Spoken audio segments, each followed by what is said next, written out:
Selamat siang, selamat datang di podcast motivasi. Nah, karena kita judulnya itu podcast motivasi, di sini bersama saya sudah ada narasumber yang kebetulan dia seorang mahasiswa dan juga seorang, kalau disebut pengusaha, apa ya? Ya mungkin juga pengusaha. Kita langsung aja perkenalan ya, biar narasumber kita sendiri yang memperkenalkan diri. Silakan. Oke, baik. Perkenalkan, nama saya Beni Dewantara.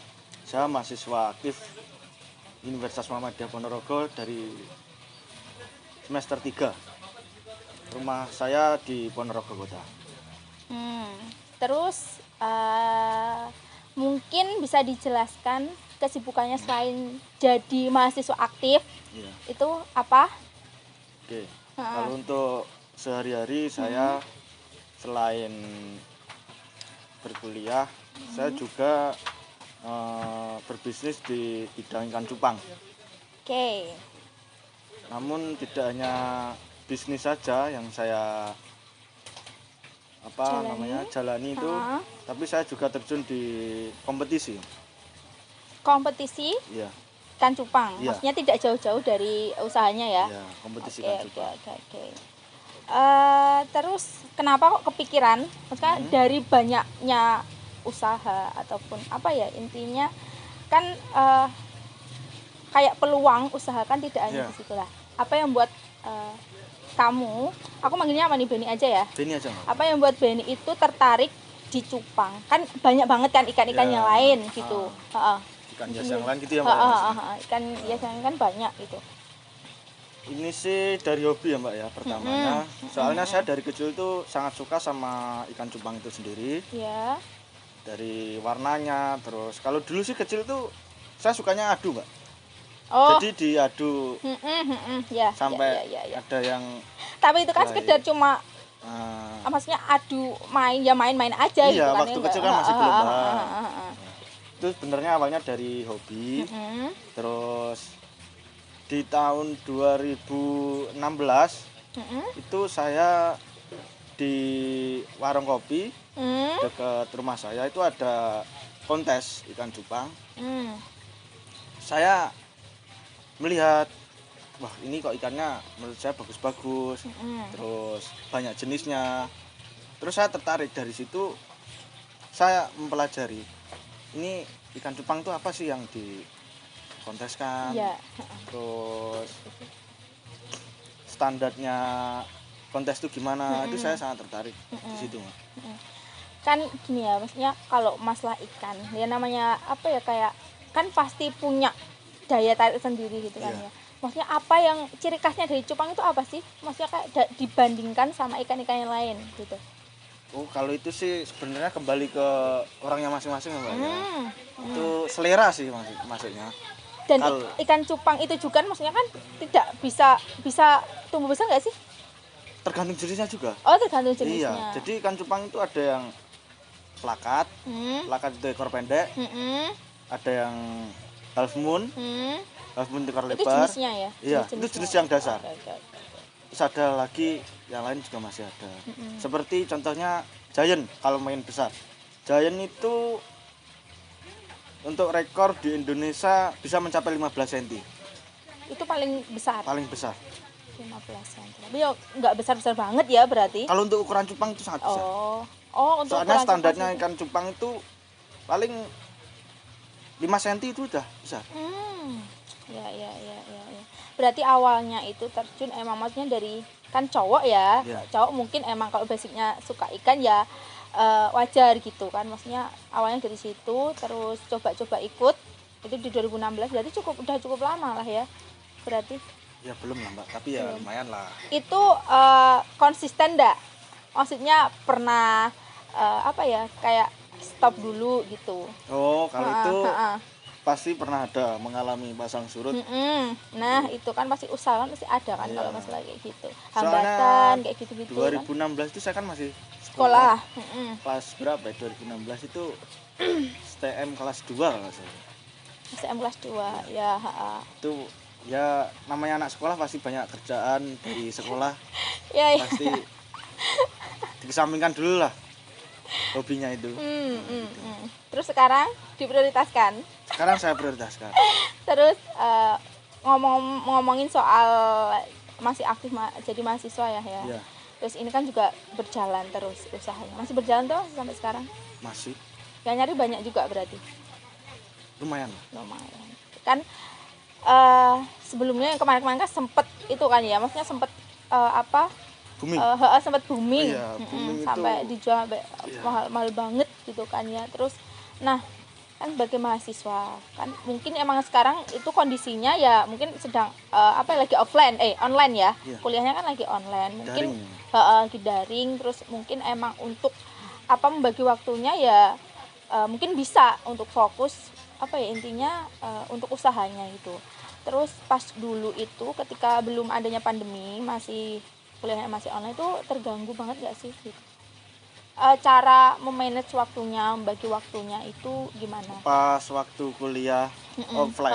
Pas kuliah online kan sempat kuliah offline nggak? Masuk udah online? Masuk saya udah online, Mbak. Masuk udah online? Iya, makanya sampai sekarang waktunya cukup banyak. Gitu. Tapi merasa diuntungkan nggak ada online? Kalau untuk ngomongin dari sudut pandang dari hobi, sangat menguntungkan. Sangat menguntungkan karena ya? waktunya banyak yang kosong. Gitu. Tapi misalkan ketika kamu offline pun kan sebenarnya itu kayak kesempatan kan. Yeah. Kamu bisa buat promosiin ke teman-teman selain lewat online, lewat mungkin kamu share di Instagram ataupun di sosial media kamu lah ya, di story WhatsApp. Nah, itu kan biasanya kan langsung gitu ke teman-teman kan. Jadi gini, Mbak. Saya usaha di Kang Cupang itu bukan untuk jualan sebenarnya. Tapi untuk kontes. Oh, gitu. Saya kan di Cupang itu punya tim. Saya kebetulan sebagai breeder sama handler. Jadi setiap kita breeding itu jadi berapa, itu enggak kita langsung jual. Tapi kita treatment dulu, mana yang berpotensi bagus, mana enggak. Nah, itu nanti kalau yang berpotensi di katakanlah grade A sampai B itu kita simpen dulu. Jadi nggak kita pasarkan dulu. Iya. Kita treatment dulu, kita grooming, kita latih mentalnya. Nanti kalau proyeknya bagus, nanti kita coba ikutkan kontes. Nah, kalau udah dapat sertifikat atau udah pernah placing lah, itu baru nanti ada nilai jualnya. Oh, gitu. Jadi nggak kita breeding banyak, kita jual nggak seperti itu. Nggak gitu. Tapi kalau semisal ada yang tiba-tiba langsung mau beli atau maksudnya tuh langsung ke kamunya gitu, ke Benny itu kayak aku mau beli ini Cupangmu gitu, maksudnya tuh bisa. Tapi kita atur dulu untuk waktunya ketemu, nanti main ke farm. Terus selama sampai saat ini ya, sampai detik ini tuh udah berapa kali menang kontes ikan cupang? Kalau menang kontes sih bukannya mau sombong tapi udah nggak bisa dihitung. Nggak apa-apa. Ini bukan masalah sama atau gimana gitu kan. Kan suatu prestasi kan kalaupun ada kan emang perlu gitu, maksudnya ya emang menang gitu ya monggo, oke. Kalau untuk menang sih nggak terhitung, Pak. Beneran banyak sekali. 50 lebih. Itu dari jangka waktunya tuh dari awal ngerintis itu maksudnya? Enggak. 2 tahun belakang lah saya mau. 2 tahun itu udah sekitar segitu. Iya. Lumayan loh itu. Soalnya pas waktu 2020 itu kan sangat booming banget. Itu kontes di mana-mana itu. Bahkan 1 bulan itu ada kontes 3. Tapi kan ini maksudnya konteksnya kan nggak di Ponorogo kan, maksudnya. Enggak. Ponorogo pernah ngadain 2 kali. Di BCC sama di berarti selain itu di luar ya, maksudnya luar Ponorogo gitu kan. Ya, malah lebih. Terus kalau boleh tahu sekalinya menang itu dapatnya berapa biasanya? Tergantung juaranya. Jadi di kontes ikan yang cupang paling ini aja, yang paling yang paling bawah dapatnya, yang pernah dapat sama paling tinggi berapa? Ya. Kalau yang paling rendah tuh mungkin placing 1 itu 300. Itu tingkatnya mungkin provinsi Skarsdenan ya. Sekali placing. Terus yang paling tinggi biasanya? Yang paling tinggi itu biasanya Grand Champion. Itu bisa Jutaan ya? puluhan. tergantung penyelenggaranya juga. Kalau penyelenggaranya besar itu bisa, kalau ada itu namanya juga best of divisi. Itu kalau bisa BOD biasanya hadiahnya motor. Kalau GC hadiahnya mobil. Tapi kan sekalinya untuk daftar kan juga ada biaya pendaftarannya kan. Ya ada itu maksudnya. Satu entry biasanya kalau hadiahnya besar itu 100.000. Terus itu kalau misal kita ikut, betulnya panas ya di sini. Gak apa-apa ya? Iya, gak apa-apa. Kan maksudnya suasananya juga enak. Mendukung. Nyaman nggak? Nyaman dong di sini. Nyaman. Oke, siap. Udah pernah kesini belum? Udah pernah sekali sama teman-teman kampus juga. Oke. Emang tempatnya enak sih, enak. Terus ya kalau nggak dipanasan juga nggak panas sebenarnya, tapi kan ini kayak rasanya kayak kerasa banget panas. Tapi ya it's okay, teman juga enak, mendukung juga kita. Ngomong-ngomong boleh ngerokok kan? Boleh, silakan monggo, santai aja, santai. Silakan tempatnya juga mumpung di outdoor gitu kan ya. Kita di Kembar Jowo gitu di sini. Jadi ya monggo aja sih, silakan. Berbicara tentang kuliah ya sama usaha. Nah, kalau dipikir-pikir usahanya Benny sama kuliahnya kan nggak sejalan ya, nggak searah, nggak nyambung. Nggak nyambungnya itu antara usaha cupang sama ini dibilang usaha ya oke ya, berarti usaha bisa juga usaha koleksi hobi. Lebih tepatnya sih hobi. Betul hobi tapi yang menghasilkan. Produktif, harus produktif. Iya harus produktif sekali. Nah, sama jurusannya Benny kuliahnya itu di Ikom. Ikom semester 3 ya, semester 3 di Universitas Muhammadiyah Ponorogo. Nah, ini kan tidak sejalan ya, nggak searah. Nah, harusnya kan biasanya kalau apalagi kan Benny masih muda juga ya kan. Terus kalau dipikir-pikir kalau kuliah sama usaha itu kan harus mungkin pemikirannya ke depannya kuliahnya itu ada ada sangkut pautnya mungkin, terus biar berkembang usahanya ke depannya gitu, maksudnya kayak ya beriringan gitu loh, sejalan. Tapi ini tuh enggak. Kenapa alasannya gitu? Alasan saya awalnya emang nggak pengen kuliah. Enggak ingin menyatukan, jadi gimana ya, emang harus kalau kuliah sama bisnis kita atau hobi kita mengapa harus sama? Kalau tidak tapi bisa sejalan ya nggak apa-apa juga sih sebenarnya gitu kan. Biasanya kan ada kan orang yang usaha bisnisnya itu biasanya menyesuaikan sama kuliahnya gitu biasanya kan, biar untuk mendorong ke depannya gitu loh, biar lebih enak. Terus masalah kayak marketingnya, kayak pemasarannya, terus ntar kayak intinya ke depannya tuh biar lebih enak karena tahu dasar-dasarnya usaha bisnis dan sebagainya kayak gitu kan. Berarti kalau itu emang kuliah ingin mendalami usahanya itu. Nah, kalau Benny kan enggak toh. Saya kan beda, enggak gitu. Kayak gimana? Jadi kalau yang saya pegang itu gini. Misalnya kalau kamu dalam 1 bulan hanya memiliki 1 pendapatan, maka hanya dengan 1 langkah kamu akan menuju kemiskinan. Siap. Jadi saya harus mempunyai 2 planning. Iya. Oke. Enaknya ngomong kita punya cabang. Gitu sih. Jadi emang kalau menurutku sih nggak harus kuliah sama bisnis kita atau hobi kita itu harus istilahnya dalam 1 lingkup. Kalau menurut saya itu enggak ya. Enggak. Oke, berarti keluar dari zona bisnisnya ya, nggak apa-apa ya gitu. Oke. Langsung tak tanya ke perihal ini aja deh, kayak tips triknya buat anak muda sekarang gitu, motivasinya buat anak muda sekarang. Nah, kalau misalnya kita mau usaha kita harus planning dulu nggak sih, maksudnya peluang terbesar untuk kedepannya gitu, misalkan yang mumpuni lah buat ada kayak ada intinya apa sih namanya, kayak misal bukan tabungan tapi untuk kedepannya itu kayak investasi terus intinya yang buat jaminannya untuk usaha kan, kalau usaha jangka panjang, kalau usaha kan pasti ada naik turunnya, kayak pasti kan resiko untuk rugi itu kan pasti ada tuh gitu. Maksudnya mungkin ada tips triknya gitu memilih usaha itu, peluang usaha yang baik itu buat khususnya buat anak muda gitu ya, apalagi sekarang di eranya yang digital sekarang ini gitu kan, harus pinter-pinter pandai-pandai buat kita nggak main di kreativitas aja gitu, maksudnya tidak di usahanya kita aja, tapi gimana cara kita tuh memasarkannya dengan baik dan benar gitu. Mungkin ada tips-triknya gitu. Untuk paling mudah itu dari hobi sih.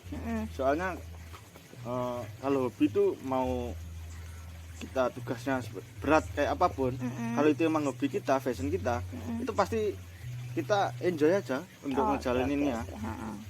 Terus kalau hobi, banyak orang yang bilang hobi pekerjaan yang paling menyenangkan adalah hobi yang dibayar. Betul.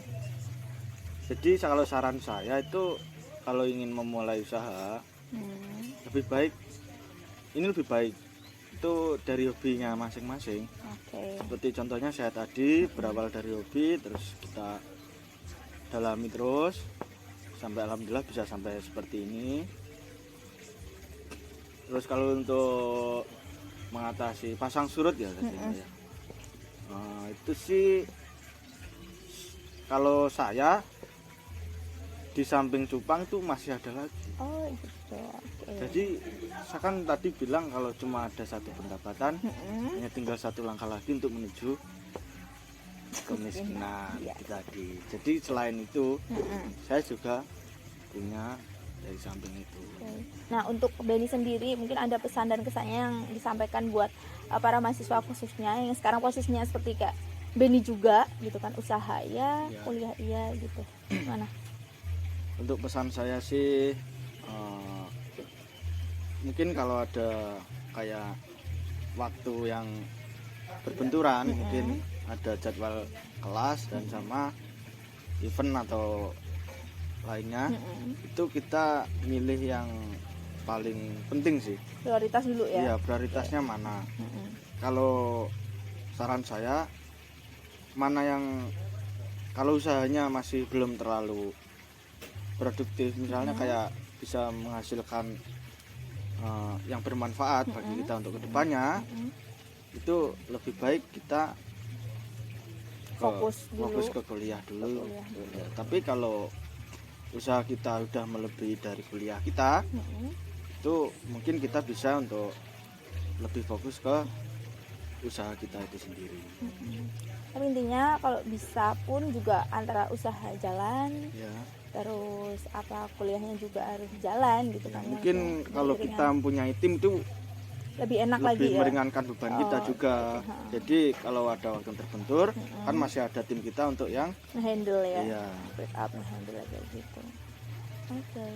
Tipsnya sama pesan kesannya emang sangat bermanfaat ya, karena kan apalagi kayak generasi sekarang kan pasti nggak mau kayak aku nggak pengen kayak kuliah aja, pengen yang lebih biar lebih waktunya itu pasti kayak kalau kuliah sekedar kuliah ya udah kuliah aja gitu kan, biasanya masih ada banyak waktu yang kosong kan, manfaatkan waktu luang itu dengan hal yang bermanfaat ya, mungkin dari hobinya itu kan bisa dikembangin, tapi kan harus kayak bisa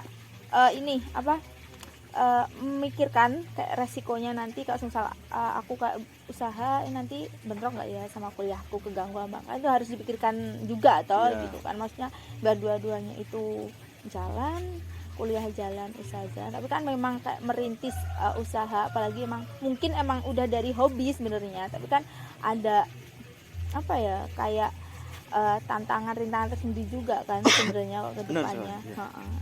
Seperti itu. Oke. Terima kasih Benny atas sharing-sharingnya.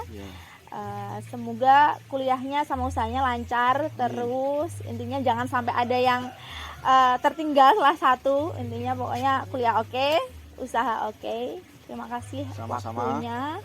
Oke.